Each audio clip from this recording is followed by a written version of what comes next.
Alright, here we are up under the deuce. That's going up towards the front, towards the engine. There's the first axle in the back. Right here is my air tanks. As you can hear, one's leaking. So, I have a replacement. Now these tanks have to be drained each day, and if you're in the military, you have to crawl up under here and drain them. And when you pull the lever, moisture comes out.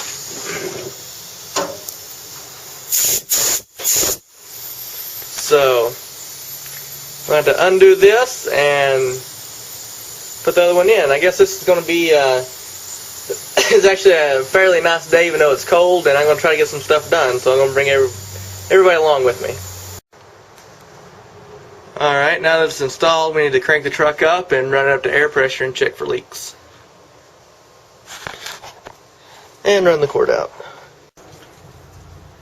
And we have no visible leaks. Alright, now we get the first shot of the back of it, and it is a mess. I've already took one side of the bench seats out because they were kind of busted up. I'm going to leave this side in. The onboard air tanks are going to go right here. But I have 4 extra spares that I have to put somewhere. So I'm going to go in the shop. I'm going to stack them up side by side and build a bracket. Or not a bracket, but like a scotch that goes in the back. So let's go in the shop and do that.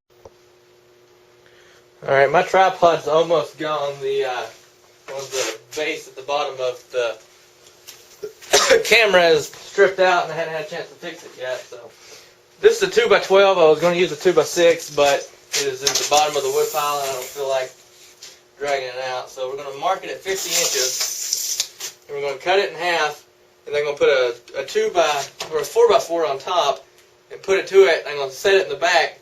That way it'll act as a scotch for all the tires.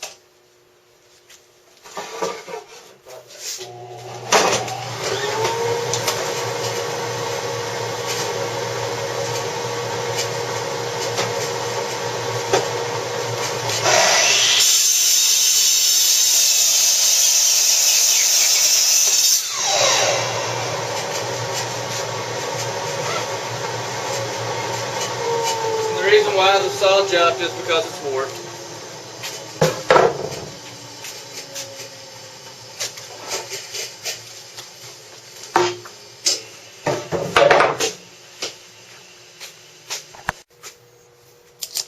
Alright, this doesn't have to be a 100% squared up, perfect job. I want to make it right, but I don't want to spend too much time on details. So, that thing's nice and broke. Oh. But I do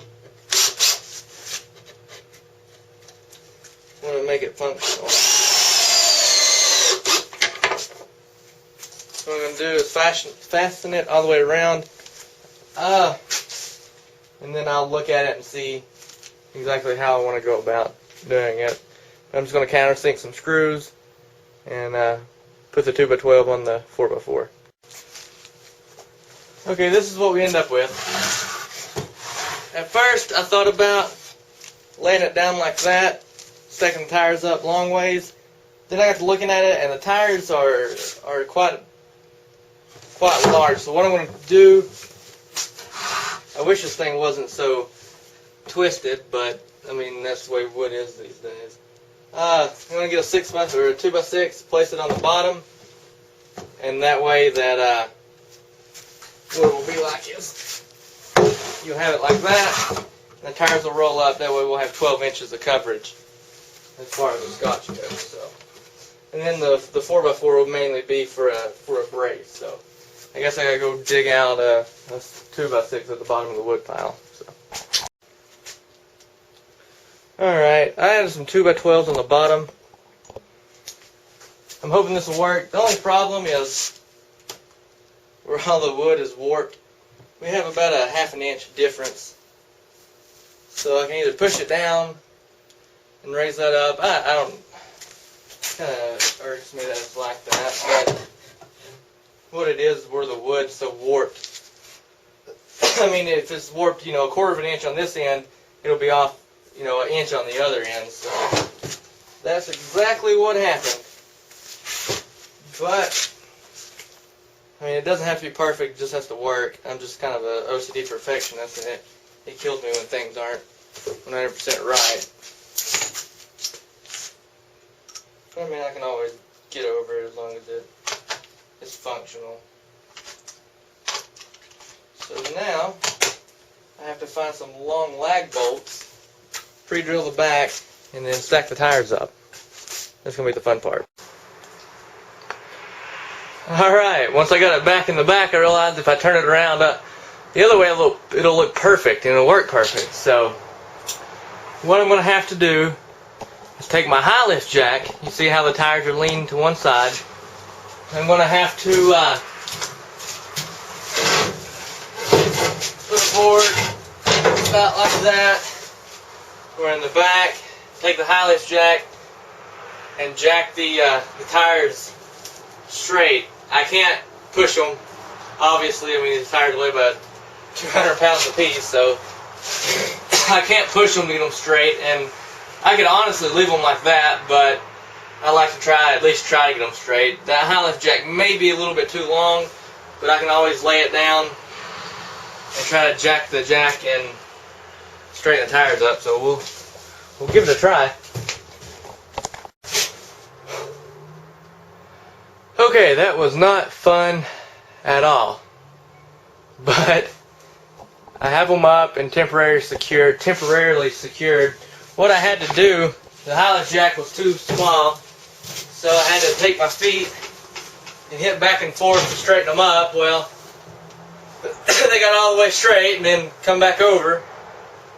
So I got them up and temporarily secured enough to where I can get this in there and secured. And what I'm going to do is take some L brackets up down here. I don't know if you can see or not. Some L brackets down on that corner, secure that, and then I'm going to somehow take a ratchet strap and kind of like that, and just ratchet it in for extra security, just to make sure. I'm not worried about them coming over. I'm worried about them falling, left and right. So that's something I'll have to work on. But I got it that far. I guess now I just got to drill and secure. Okay, I got the L brackets in, and I got it secured to the floor a little bit. Back here, not bad. I've got the ratchet strap on. The tires are, they're in there, they're not going anywhere. So until I'm going to get a bigger ratchet strap, but this will hold until I do. I'll get some long lag bolts and secure that a little bit more, but it'll work exactly the way it is, and it actually turned out pretty nice. I might hit it with some spray paint just on the front. But now I have a lot of other stuff I have to put in here. I think next I think I want to secure the air tank and the hose reel, maybe. We'll see. Alright, if you can hear, the tanks from the inside or the bottom tanks are equaling out to these tanks. Got the hose reel in and mounted. Got the air tank in and mounted. Got the hole drilled for it to come down, hook into the truck system, and you have a valve right there to turn it on and off. Now we just got to crank it up and let the air pressure build up.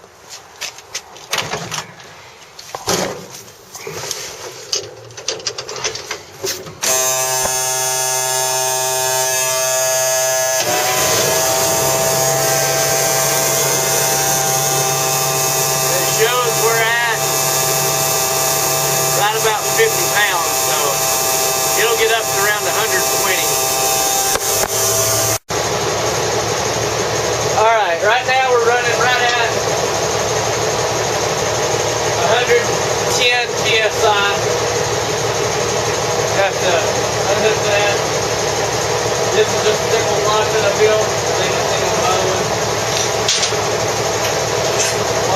drill in. Now, I have about 50 foot of hose.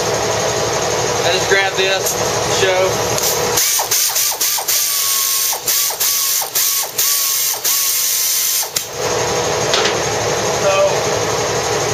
Turn it off right there.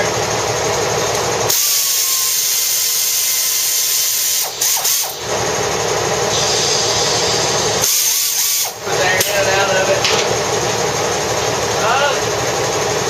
Yeah, that's pretty much it. So I got my onboard air installed. Looks good, works good. So all you have to do is drop the hose at the bottom, plumb it in. I'm going to leave this tank right here filled up. So it can also be used as a backup air in case something happens. As always, thanks for watching.